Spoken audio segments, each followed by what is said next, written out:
for the bad nigga, hot nigga. Diamonds ain't nice, no cap nigga. Niggas putting fingers, who's next nigga? Last vein is the way I'm at nigga. I'm less, I'm less, came from I'm less, I'm less, came from I'm less.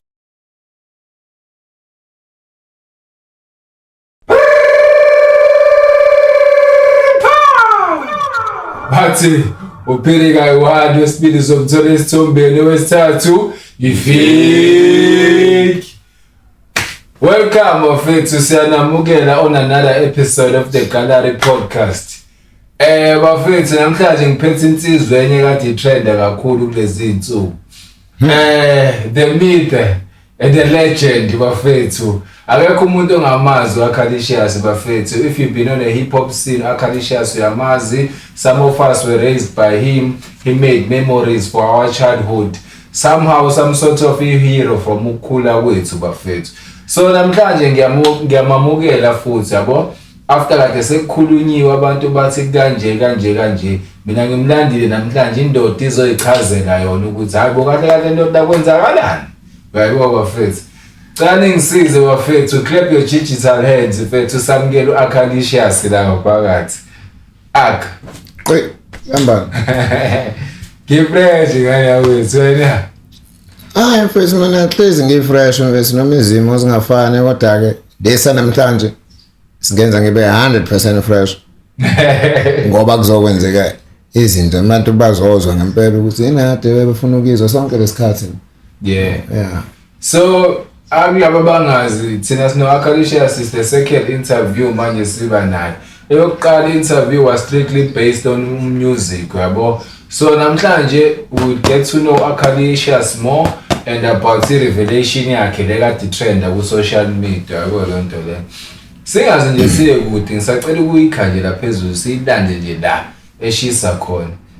Ufuna nda kwabantu bathi wena ubalekile re. Mfethu. Yabona ke nje mina leyo nto ifana neruma. Uyabo? Angazi uma ngabe une fame njengami mfethu kuba nama rumors angekho true. Yeah. Uyabo? And uma ngaphukana lezo zinto lezo ngangazaca singcwabe next week noma kusasa ekseni. Uyabo? Yeah. Even though wena mfethu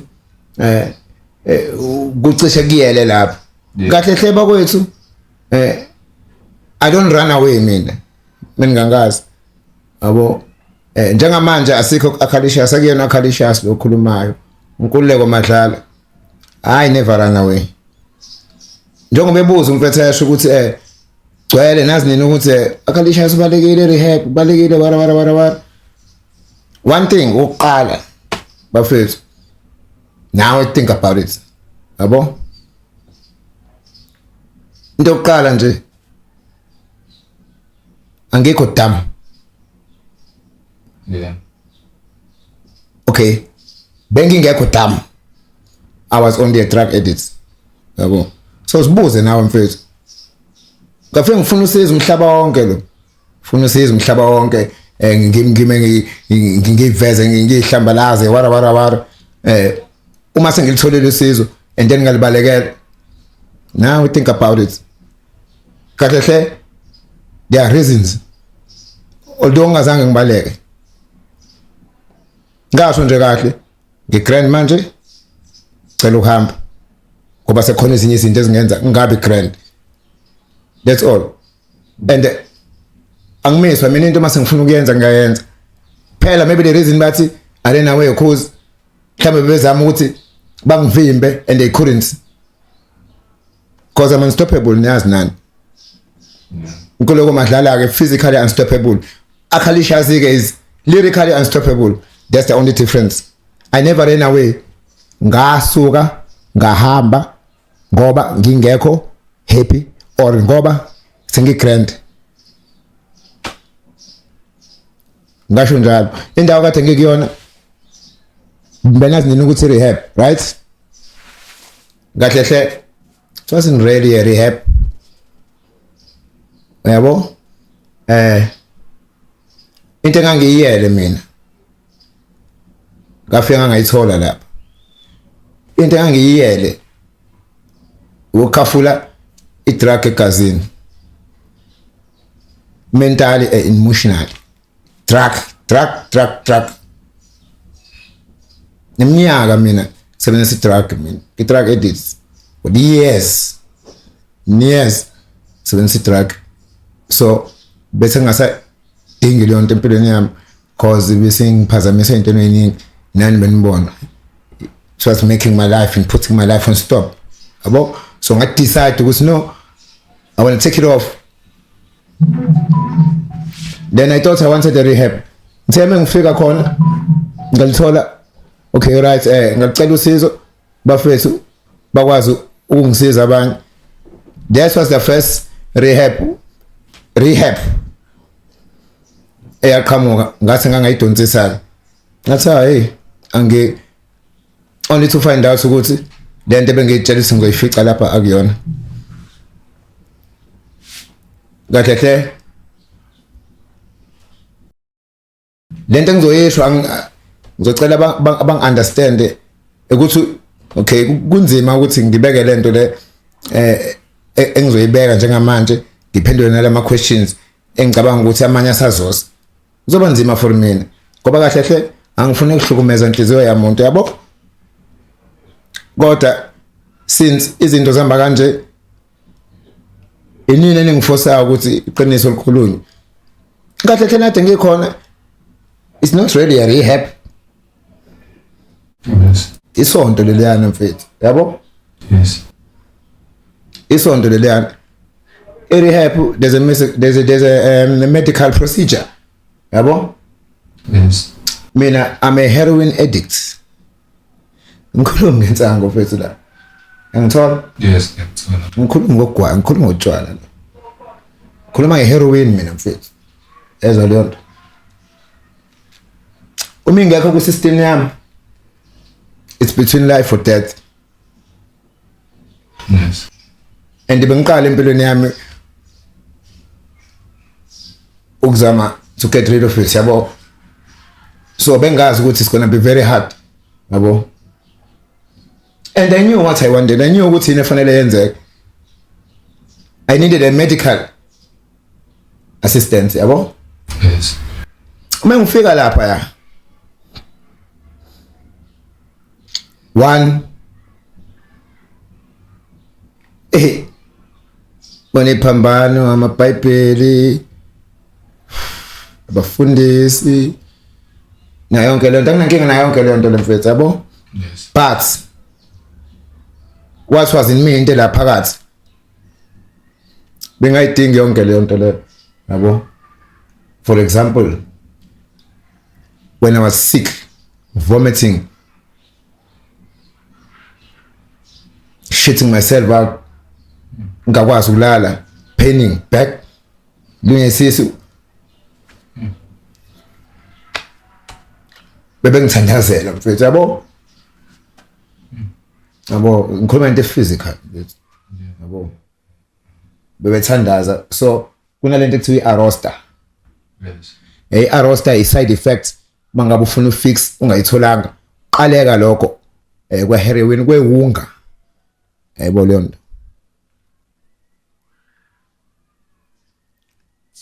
so mfethu mfethu mfethu yabo leyo nto leyo ni 100% sure misa noma eliphi iphara ngakini ngaphara gcwele South Africa yonke ufuna ukuthi ukuphela lento phumele ngaphandle umisa noma iphara ngakini ulibuza ukuthi umthandazo ungawuqeda yini wa-roast ulezi uzokutshela ukuthini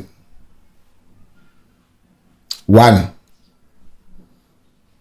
2 I'm sorry mfethu ukuthi uzongibuza umbuzo yodwa ngikuphendule eminye mhlawumbe u10 usazongibuza yona Nginankinga mfethu yabona le. I can't stop mfethu I can't stop man bafuna ukwazi angithi Yes. yeah 2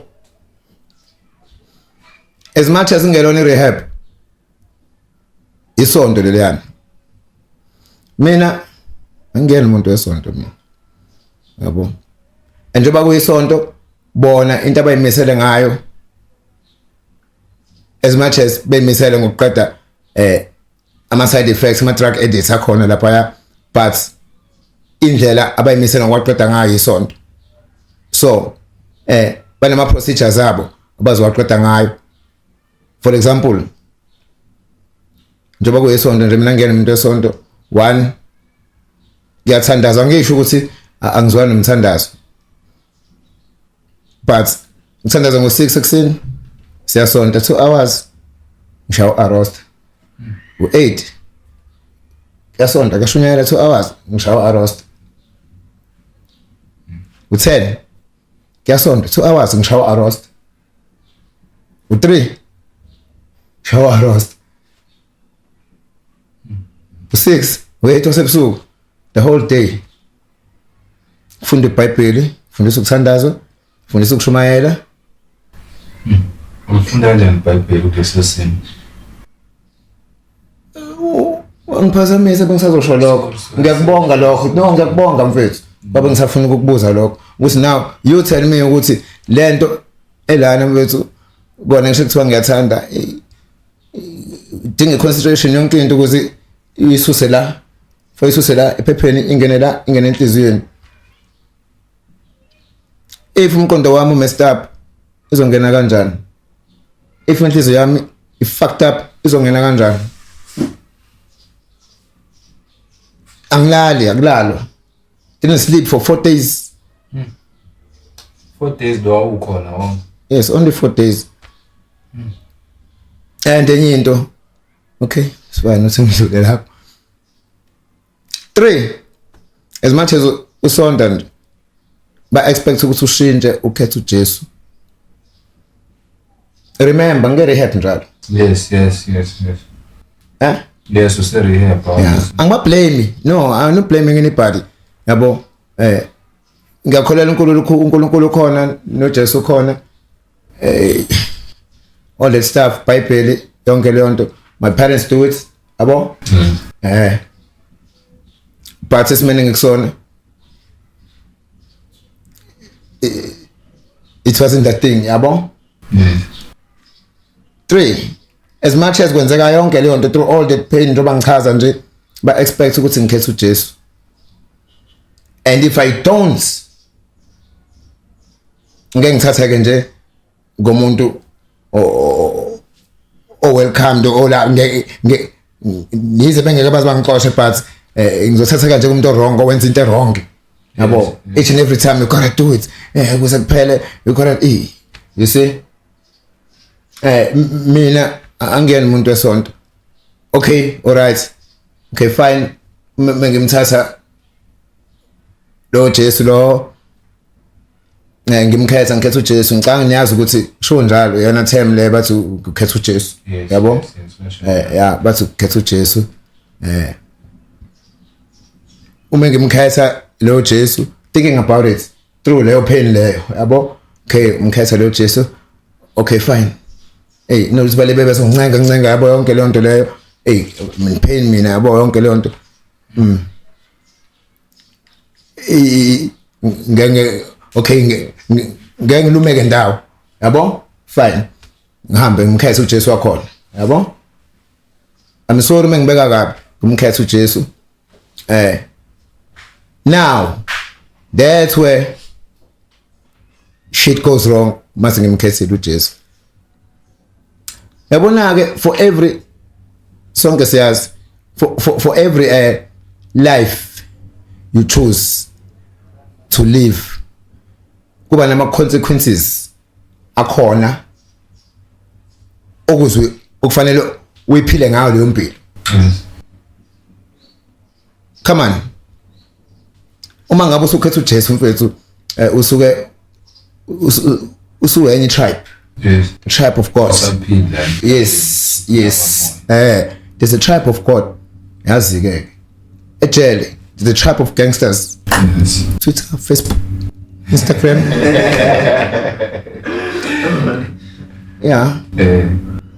nama Rastafarians the tribe yama Rastafarians yabo bonke abanemthetho abaphila yes ne tribe yesintu sesithi ngabade ezasemakhaya on and on kune trap ye hip hop ama MCs thina lapha engizama ukuchaza ukuthi for every tribe kunama rules akhona.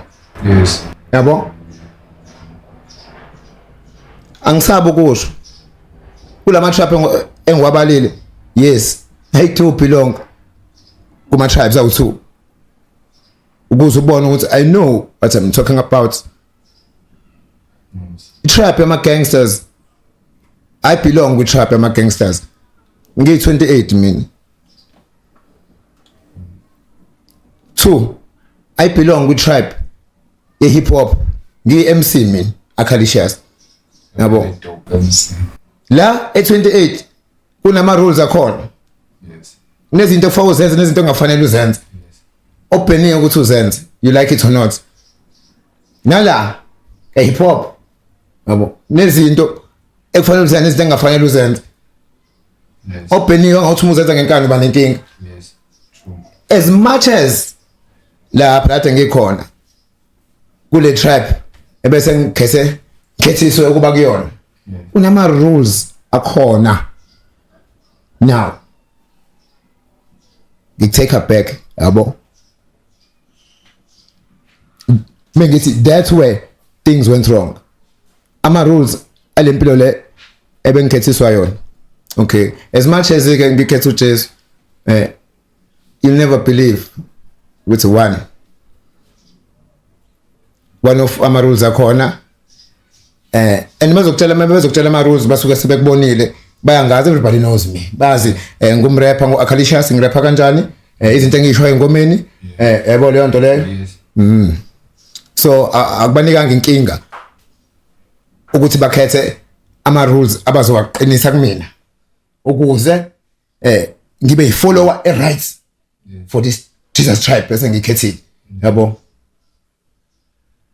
akusukanga kumina la ukuthi ngihambe ngokhetha uJesu as much as ngingena inkinga naye. That's true. I'm sorry mawukuthi lokho kuzobaphatha kabi but it's very true. I'm talking about ama rules ngakhohlwa lokho talking about ama rules mfethu which you have to follow if ukuthi usukhethe ukuhamba ngale ndlela yabo ngendlela yakho eJerusalem.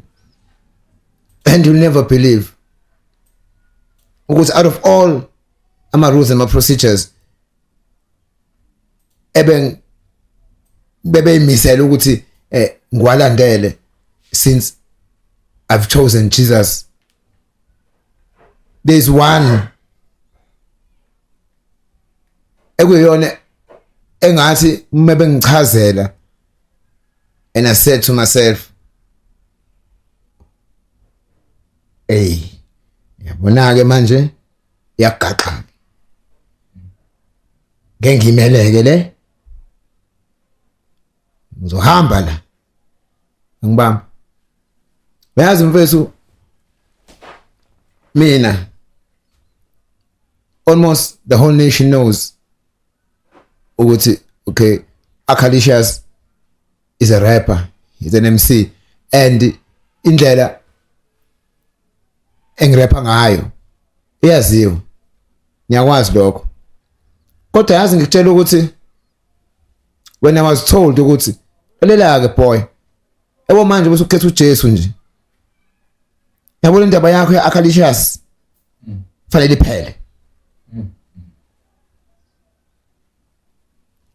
What you mean guys? Mfundisi kanjani? Konke fanele uyazi boy uyabo. I'm not saying into ayisho is not true yabo somehow ubethu mengichazela ngibona isensanyana but ngitshela ukuthi just won't work for me yabo yabona ke boy like yabona ke boy yabo njengoba sesikhetha uJesu la ekhaya yabo indaba Akalicious fanele iphele konke fanele uyazi mfana wami yabona isipho naso wasipho uNkulunkulu yabo ungalela yayizwa lonto lesipho naso wasipho uNkulunkulu ukuthi ukwazi kuba nepower yamagama uthi ukukhuluma wonke umuntu alalele. Uthi ukukhuluma wonke umuntu ezwe. Then the devil, Satan, then the devil came around and snatched it. Abo. Chazela kanjalo. Abo. Aqhamuka uSathane mase ibamba le gift le. Cause ngokwabo that's what the devil does. Yabo. Wayibamba le gift, wayiphendula, wayisebenzisa ngendlela yakhe. And that is why engomeni zakho ukhuluma so ungodly. Shuthi ngiyacabanga lapho. Khuluma ngezinqa, indunu. Uriwara, ishaya nkonko sheke inqa. Kwasho waqima. Niyazi ke mina into ngiyibeka njengoba injalo. Izinqa. Isende.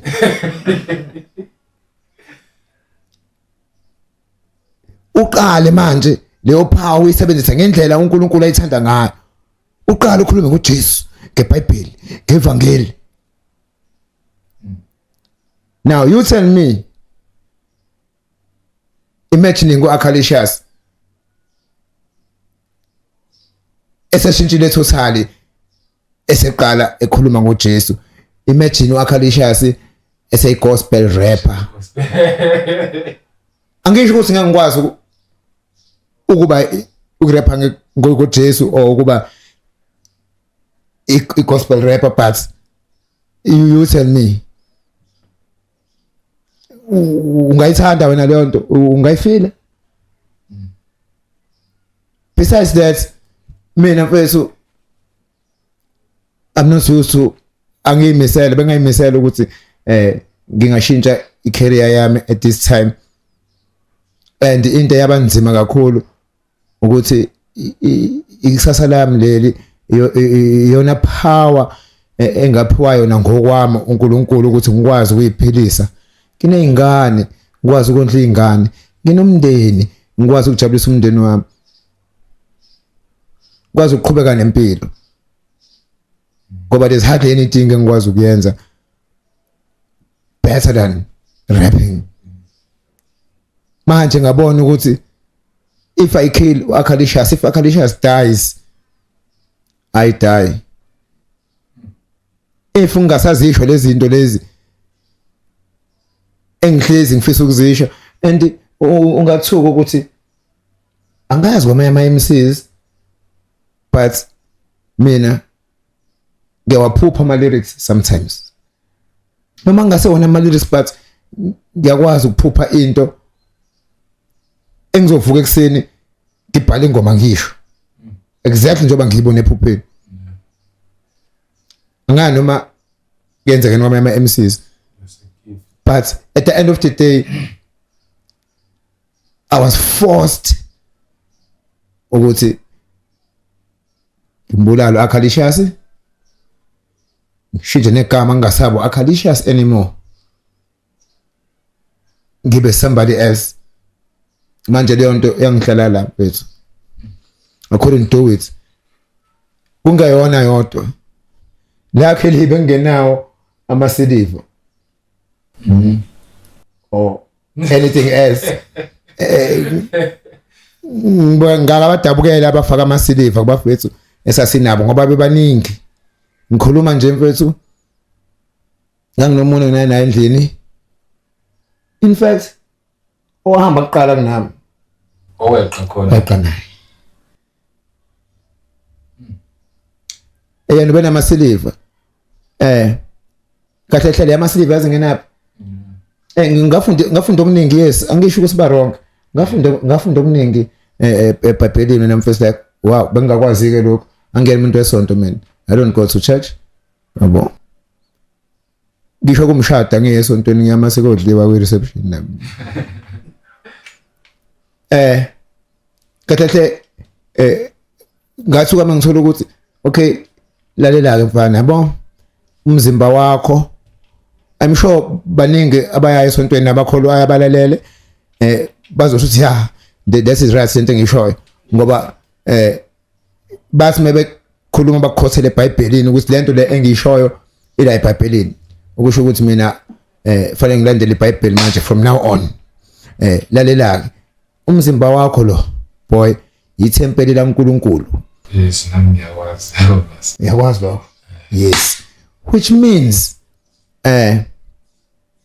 it's very wrong. It's against ama rules abo. It's against their law ukuthi add something on your body, because that means when I should say appreciate uNkulunkulu indlela akwenze ngayo awuyithandanga. Njengoba ufaka ukhakha lamazinyo nje yakusho ukuthi awuthandanga indlela akwenze ngayo amazinyo akho, yabo. Njengoba udweba amathathu nje shothi awuyithandanga indlela akwenze ngayo umzimba wakho, awuhlobisanga enough, yabo. Nokunyeke bandla okuyimfihlo, but engasho futhi ukuthi hayi ngeke futhi lokho ngeke. Mina bakwethu nginamarovonono namabhoyiki. Oyaziyo leyo nto leyo, uyangi-understanda. Nginamabhoyiki, ngisiboshwa, asiyiboshwa sifaka amabhoyiki la esithweni somzimba. Ama-rough bani. Dajiba. Angisabi ukusho. Ngisabi ukusho, it's time bafethu. Kusiza ukufihla, yabo. And ngitshela ukuthi wayiwona kwathiwa phansi. Bawakhipha phi? That's the whole point ukuthi izinto ezangihambisa khona. Yeah. Yabo? Yes. Silapho phela ukuthi yini engihambisa khona. Yakhambisa. Ngizibali eziningi, but these two are the most angenza ukuthi no. Ngengikwazi mfethu. I can't. Yeah. Yabo? Ngengikwazi ukushintsha i-career, creating my career ngokwami. Nalokho ke of course. And enye into ngifuna bangizwe kahle, ningizwe kahle bakwethu. I'm not against the Lord. Anginawo usathana ngensathananism. Ngabe ngathi ngikhuluma kabi ngoJesu. Isimo engangikusona, it just wasn't time for something like that. So ngingengize ngichaze okuningi, kodwa I think you have the clue. Ezinto ezangenza ngingabe happy lapha, because the whole point is I moved out from Jerusalem. Nathi ngikhona ngithi ngiyoyi-rehabilitator because I was not happy, and because into engangi-expectile ukuthi yenzeke lapha, which was taking the drug out of my system, ayizange yenzeke. And ngangibona ukuthi ngeke ize yenzeke. So ngayibona ukuthi I'm wasting my time, and ngangazi ukuthi ngizohluleka ukuphila lempilo mina. As much as ekhona amakholwa ayiphilayo leyo mpilo leyo, awuyichuzanga kusuka kuwena, because mele isuke kuwena lento bengakuchoose. Exactly. I never wanted to go there. Angifuni ukuhamba ngilapha mfethu. Ngiyakholwa, ngiyosonta, ngiyoshintsha impilo na yonke leyo nto. Into engangiyifuna nje futhi yinye mfethu. Only one thing which I was sick of for years mfethu. Keep my drugs ku system yami. Physically, emotionally and mentally. Because sithi isikhathi ngilapha. Ngiyacabanga ukuthi uhlungu uma ngikhuluma nje mfethu. Ngiyacabanga ukuthi kuchazile okuningi ongaku-understandanga lokho angazi. I don't know. So mina have any more questions? Yeah. So mina ngifuna ukwazi ngoba bethi wena wabaleke rehab. So mina ngifuna ungithathe through ukuthi kahle kwenzakala la sifile ini kuma blanks, because sikhuluma into esingayazi. The only person ongasichazela kuwena yabo ukuthi lesizathu esabenza ukuthi wena ubalekile rehab. Wasuka rehab wayapi kanjani? Oh yeah. Ubuza my getting away.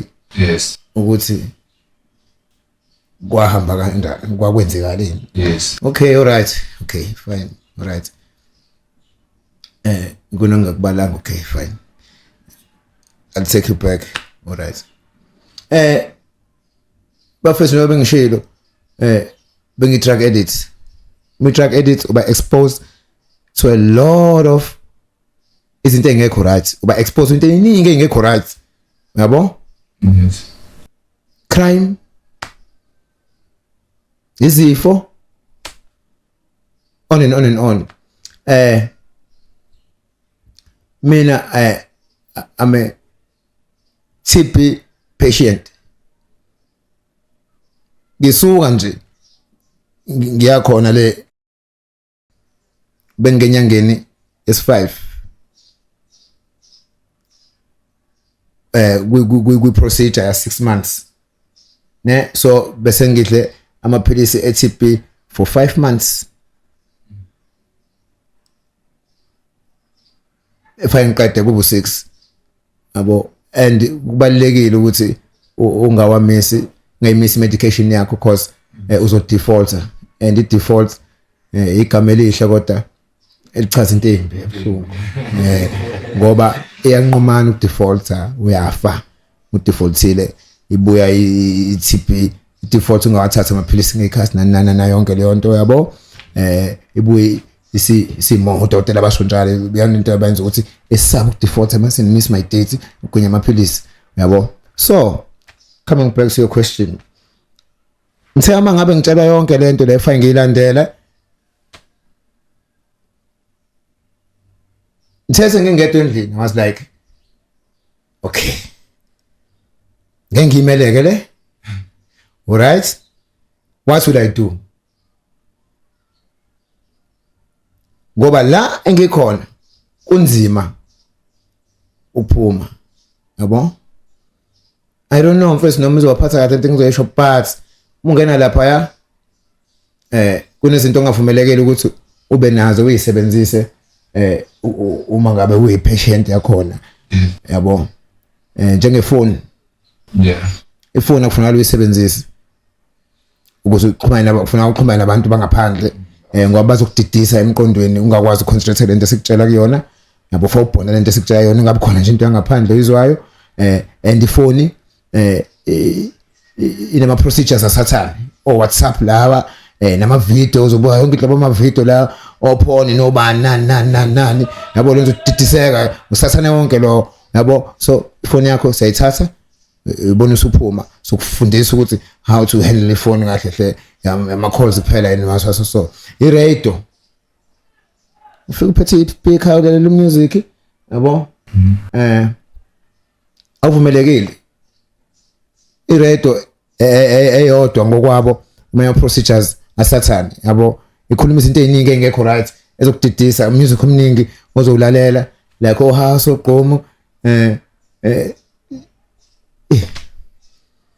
izinto ezisho ku-music abayihambisi kahle hle njengezinto ekufanele uyilalele uzizwe ngalesikhathi usakule procedure into abafuna ukuthi ube nayo wena for this whole 3 months long. Enye into futhi eyangipha inkinga awazi ready ukuthi angingaplananga ukuthi ngizoya lapha for 3 months ngoba kunezinto engangiyiplanile ama events nani yabo nganginesho ukuthi I'll miss out yabo. Yes. Akubanga inkinga enkulu leyo konke abayifuna kuwena iBhayibheli kanje and I'm sure uma ngabe ungena epagini uzosibona isithombe sami nginesithombe lapha ngikokile ngiqondile ngiphethe iBhayibheli ne. Yes, sesiveza akumina lo that's not me amo kodwa indlela ebebe misela ukuthi ngibe yona mangabe ngiphuma yabo. And I couldn't read the Bible. I couldn't concentrate. I couldn't do nothing. So, going back to your question, ngathi ngingedwa ngase ngithi okay, fine. Ngizokwenza njani ngoba can't stay here. Angikwazi ukufonela ngaphandle ama out. Ngikwazi ukufonela uphide ngeke mfethu ukuthi konakele la ngeke mfethu ngilande. Hey slave no, come on slave mfethu ngilande lokho kwenza ukuthi I can't tell anybody ukuthi what should I do? What yabo? So ngase ngithi sofana ngiqhamuke neplan okay because I won't stay here ngeke ngize ngihlale lapha ngiqhamuke neplan ngakhumbula ukuthi just days I think kwaku 2 days ne I think kwaku 2 days one day ufike ngolanda i-treatment yami ya month 6 and I knew ukuthi la awuvela ulande noma ngeke treatment for ilandela wabhalisa khona uyabona and ukuze ngilande la ufike ngile ngabhalisa khona ngiyokwenza i-transfer letter le ngabhalisa khona ingasekhaya I wanna go home ne angeke ngiqambela manga yes I planned that yabo no mfundisi manje nginenkinga la ngidle treatment la kanje iyazi insuku ayisekho cha sikusasa lokho izofanele ngolanda amaphilisi ami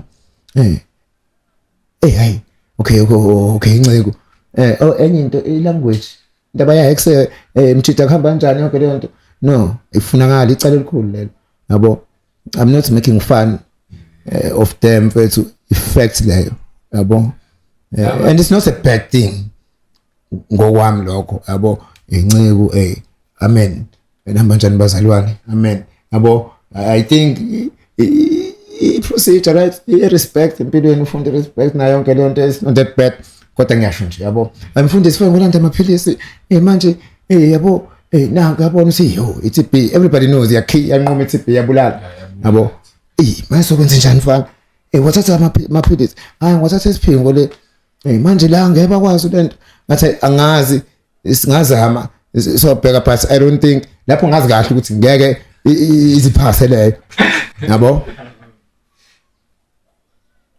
it's okay asicela eclinic la clinic eseduze sifuna bangasenzela yini nasambeni lapho ngiyazi ukuthi ngeke iphase leyo ngiyazi dingeka i-transfer letter nangempela sifika khona manje ufisa uze la rehab uzokwenza lento manje ufuna ama treatment akhe kade wathatha ama treatment ngisho ukuqala kade wathatha isiphingo so manje okay fine singakwenza lokho kuzodingeka i-transfer letter yasesiphingo ngisho ngenhliziyo yes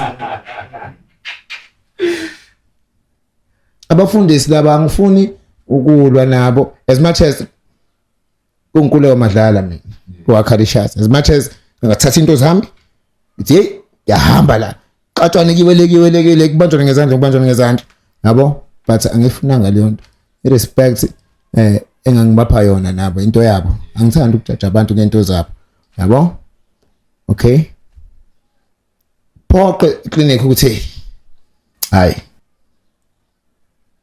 kinto sona sina choice so fight isiphingo yabo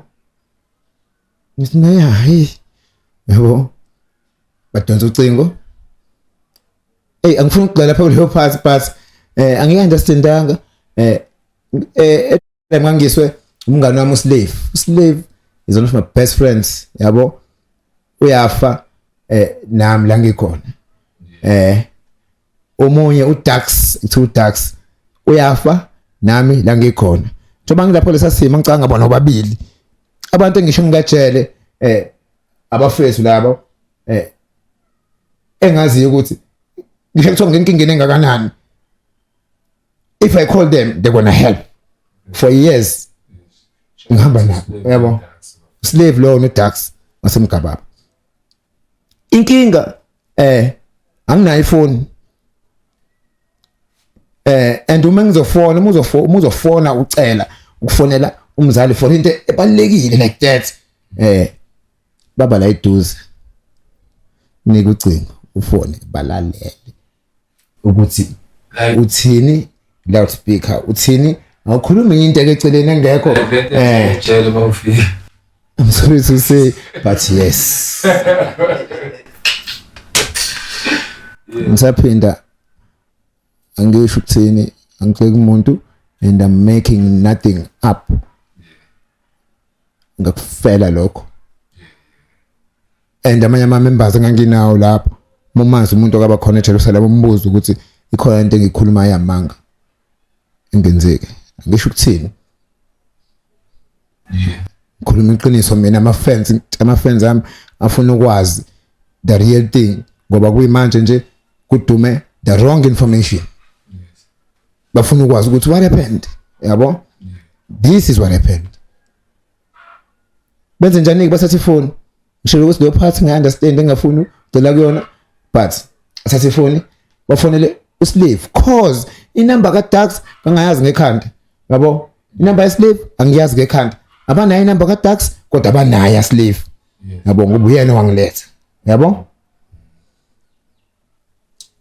thathe bafone uSlave bhuti wakho lo uyena lokuletha okay nayo uSlave engiletha I'm 100% sure ukuthi wayengazi ukuthi kwenzakalani lapha yini lapha sasibamba igama elilodwa thina it's a rehabilitation center izwa leyo nto okay enokholo phakathi umuzwa kanjalo is nothing apart ukukhola as long as ngizoba rehabilitated it's fine yabo nginakhinga nokho ukuthi this is fine but akuhambanga kanjalo uma ngabe ungizwa ngichaza kahle hle yabo okay for Slave la patient yakho inenkinga la ebhuti wakho la manje fala ndamaphilisi ulana amaphilisi manje kanjani uthe idate yakhe ngathi kusasa manje kufanele siye ngale esiphingo oh ya udingeka imali ka petrol Slave lowo I think wathi intana uDax yabo say Dax mhlambe kwenzeka something I don't know yabo but Slave lowo kulukutu 400 rand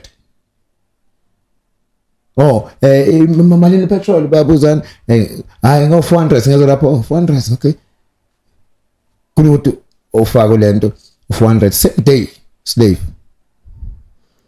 athiwa ke ngoba sekulethi ke manje ikhathi kwako la ukora past 2 ade sibe clinic la khona ngakusasa uthiwa isovuka ekseni ke ndoda sambe ekseni yabo hayi okay right la lokugcina shizi lokugcina ngivuka ekseni I hardly had any sleep bengalali mfethu uArosta ulalisi mfethu yabo and uArosta egazini uthatha almost a month uphuma like 70% or 60% of it inyanga with a medical procedure angazi ke kanja isikhathi esingani without yabo never tried it and bengangimele le so kwabe ngakusasa savuka sahamba kamnandi safika esiphingo kwenza i-transfer letter wara sesa kufaka kuphindwe emuva kwaye lapho ke ngivusa khona ke mfethu into engiyizele kusikahle hle into engiyizele la isiyenzekile ngasule amaphilisi ami sengekhaya ngigrand angisaphinde emuva you like it or not Menhlule lokho you can kill me. Ngangithatha amaphilisi ami ngangihamba. Phambi kwabo. Hey. So ngizama ukuchaza kuwena that is what they say is my escape plan. Ukuthi ngi-escape ile yona rehab.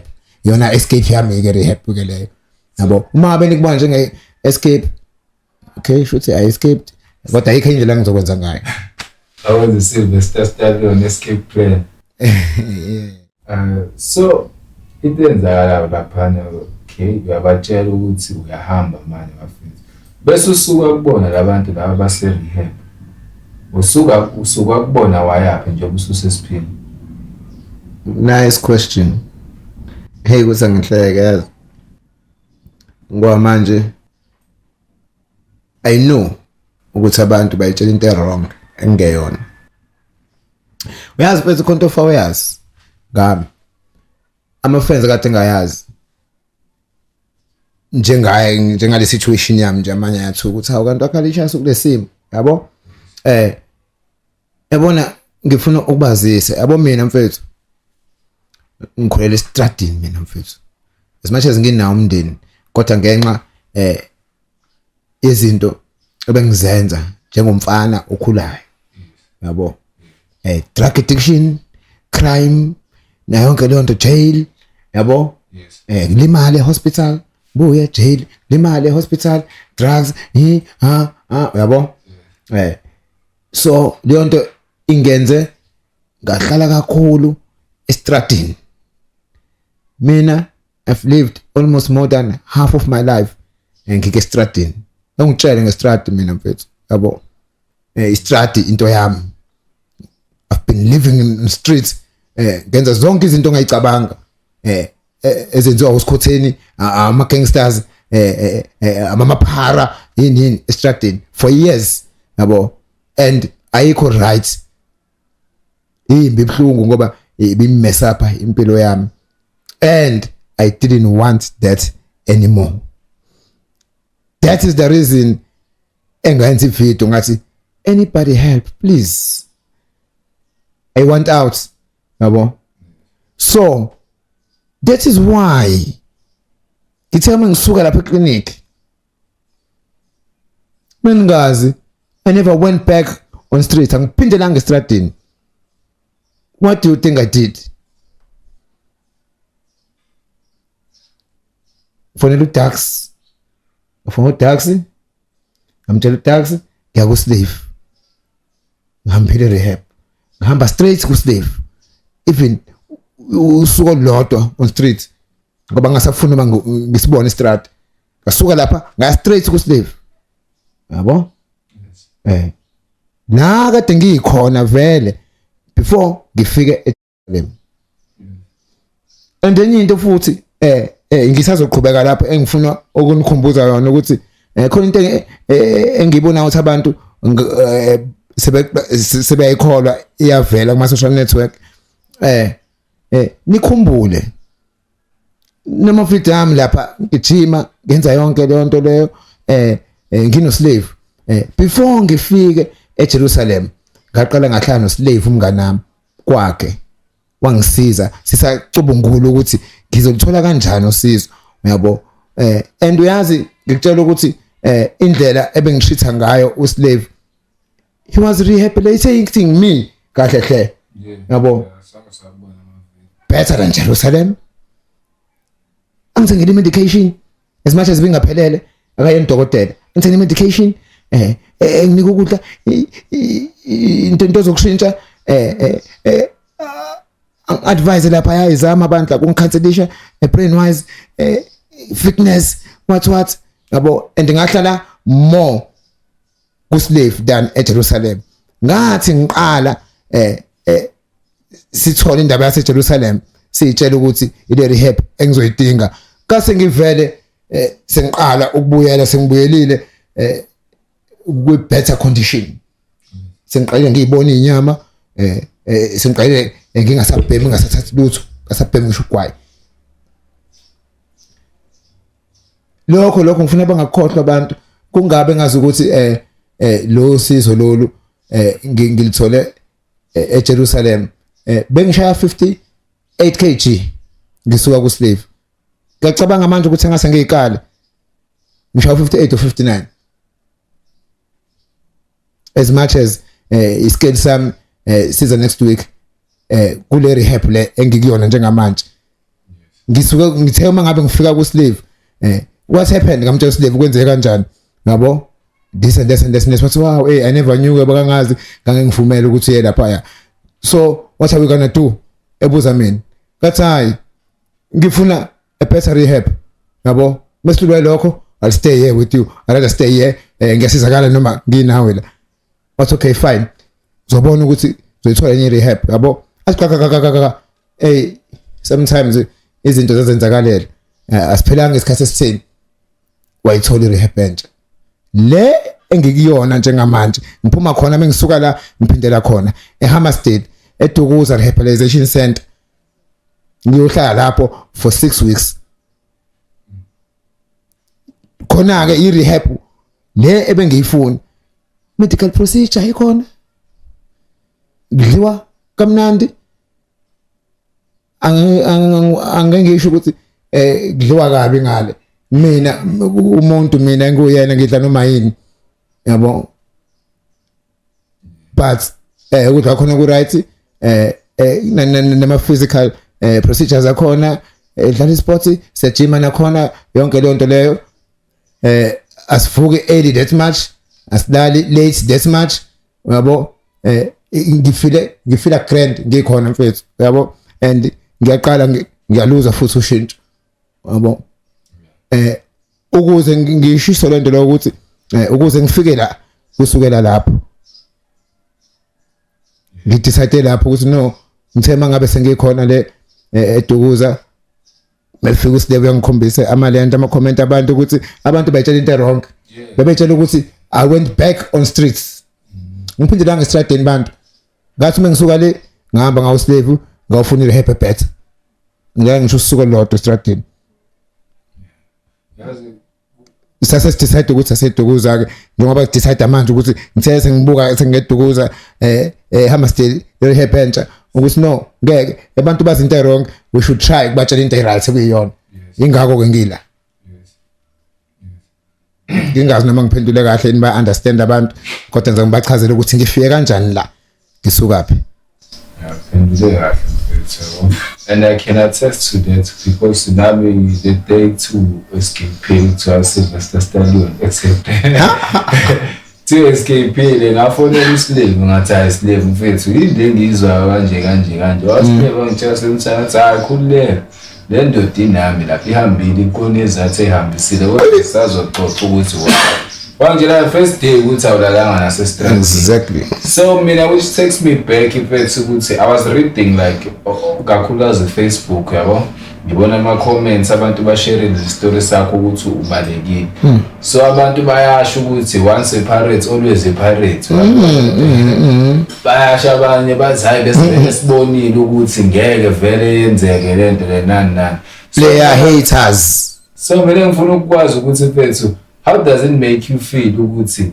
so many people have lost faith ukuthi lento le you can actually do it noma ukuthi lento le ubungafuni ukuyenza wena ukuthi kanjani kahle do really think all of them has lost faith ngiyazi mina yes ngiyazi mina mfethu ukuthi kuma friends as much as bene story as wrong kufanele baluze faith yabo ngobani bane story as wrong yabo and even though bekuyi story as wrong esingekho right ngiyazi ukuthi akhona amanye ama friends still asamile nami asanethemba and since sengenze lento le because that is one of the reasons they show ayenza ukuthi ngikufonele ngithi ngeke I need to tell people the truth yabo athi umuntu ayilose faith ngami ayiluzele ngento ekhona uyabo yayizwa into engichazayo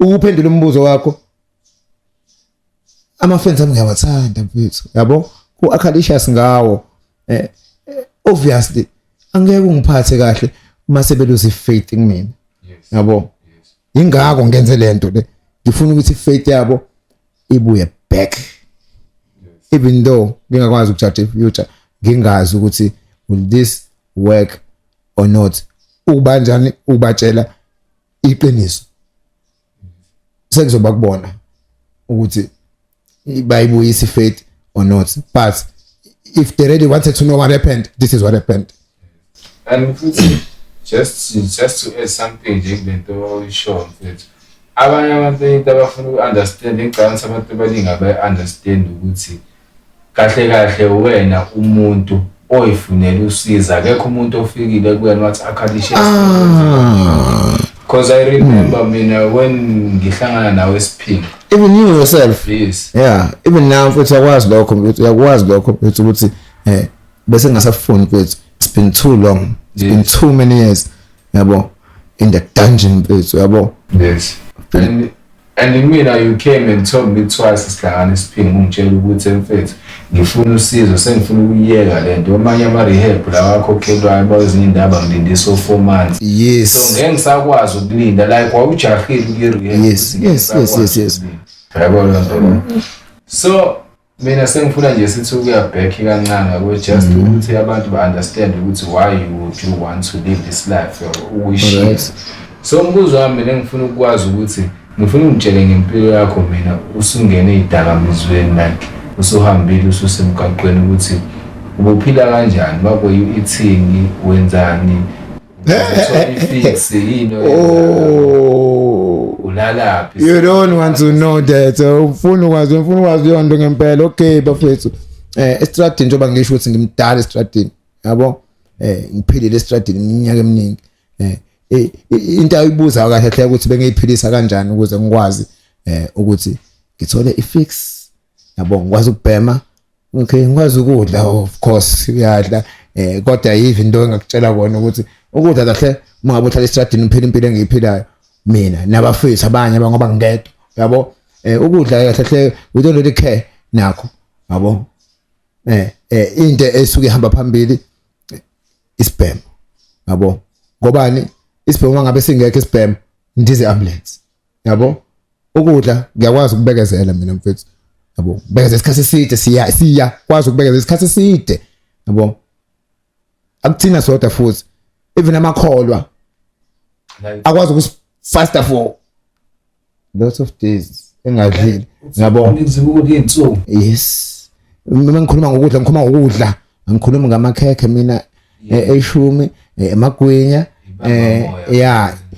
thina sibamba umoya for years nyaka wonke ubamba umoya uphele u3 months ukudla kwesipuni ungakwazi and we don't give a fuck yabo into engiyifuna ile lezo ndizi ambulance lezo ngizusiyinhlungu ngilambile okay ngilambile but ngikufanise it's not painful as much yabo so indlela ebengiphila ngayo ngisasho namanje ayikho intembi ongayicabanga estradini eyenziwa uScottini ama gangsters igebengu amaphara ebengingayenzi uma ufuna ngithimisele ngamagama entshontsha ngibamba inkunzi iningi kakhulu ngiyacabanga ukuthi lokho esengikushile isithombe sosithola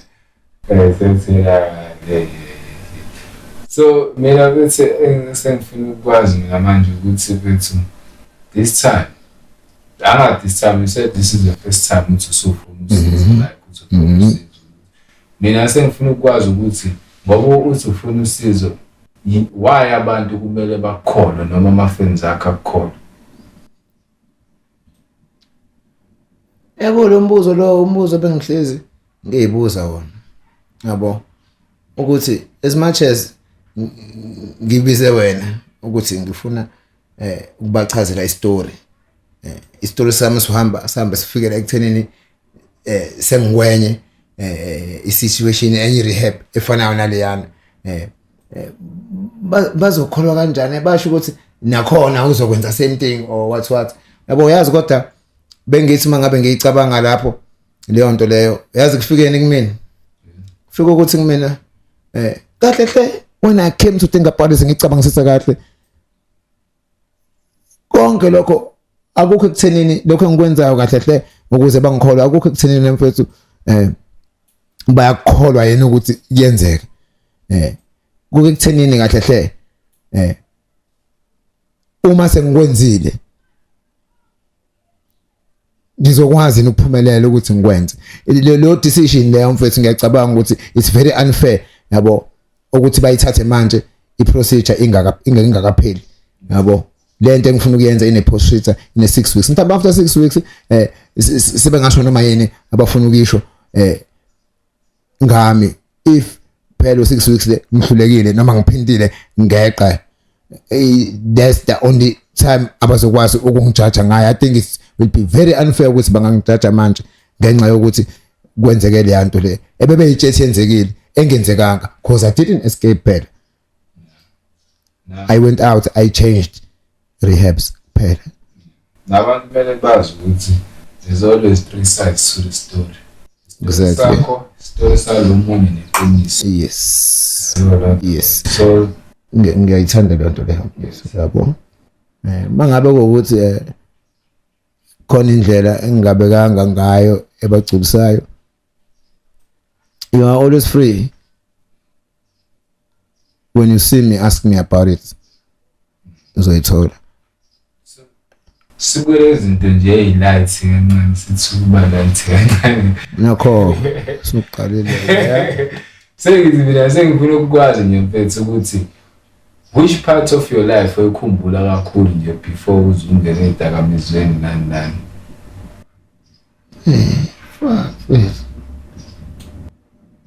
Peter, you just had to ask that question. You had to ask that question. Okay. All right. Ngoba la sifule ifuba la. Lokutshela mfethu. Engayikhumbula ingane zami bra wami yabo. Mina bengubaba, mina ngane zo 3. Ezamantombazane efunda utho ngami. Yabo?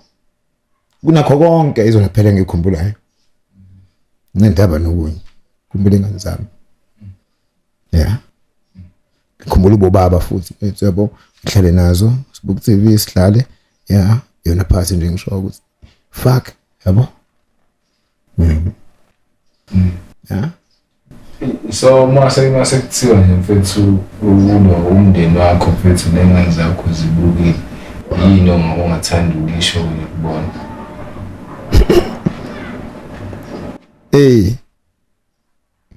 Ma Kwatas ngopi Luminati ngicina wami lo Luminati.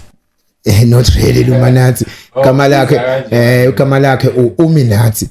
Mangihlezi ngabona uMinati mengifaka L kuba Luminati ngomrapper phela. Wambiza ngoLuminati. Baba ngiyena mina Luminati. Kudlalo kiwele. Into engayisho mfethu. I promise you all. Abo I will change and become lo baba enmaziyo enimthandayo nawe I promise you I will change and become lengane uyithandi bayazayo and I will die trying. Yeah. So emotional. Yo. All wish uthi after rehab. What's the plan?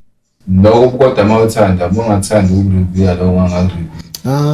Namfethu the whole point cishe waphenduleka lo mbuzo kancane kodwa ke to add nje mfethu ngizofaka akhalisha sike manje ngoba sigcila kakhulu uNkulunkulu kwamadlala yabo ufaka akhalisha sike ama plans maningi yabo asikwazi ukujudge future ama plans maningi kodwa into ehamba phambili into engilwelayo if iphela le procedure yami yase rehab sengizwe ukuthi ngiright yabo ngilwela ekuthenini ngibuyise back Acalicious back on studio back recording keep on my projects like before sengiqalile ngihlukane phela nepeni la ngikhona webhayile kade ngikhona bengavumelekile ukubhala anything ngifuna iBhayibheli ngihlukani kuyimanje nephepha nepeni and ngikhethe leyo nto leyo ngizokwenza lokho cause